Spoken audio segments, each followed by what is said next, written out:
আল্লাহর কোরআনের সবচাইতে দামি আয়াত, the greatest verse in the Quran. উবাই ইবনে কাব রাদিয়াল্লাহু তাআলা আনহুকে বিষ্ণু সাল্লাল্লাহু আলাইহি ওয়াসাল্লাম জিজ্ঞেস করলেন, উবাই বলো তো কোরআনের কোন আয়াতটা সবচেয়ে সেরা? উবাই জানেন, তারপরে বললেন আল্লাহু ওয়া রাসূলুহু আ'লাম, আল্লাহ রাসূল ভালো জানেন। দেখেন কত বিনয়ী ছিলেন সাহাবারা, জেনেও উত্তর দিতে চাইতেন না, ভাবতেন না জানি বিষ্ণুনবী নতুন কিছু আমাদেরকে জানায়। বিষ্ণুনবী আবার বললেন, তুমি কি জানো কোরআনের সবচেয়ে শ্রেষ্ঠ আয়াত কোনটা?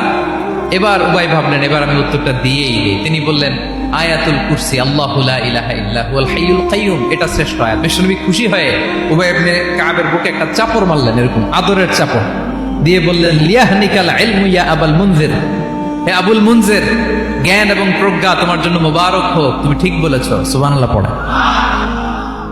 তাহলে এই প্রথম ইনফরমেশনটা আজকে জানলাম, কোরআনের সর্বশ্রেষ্ঠ আয়াতের নাম কোন সূরায়?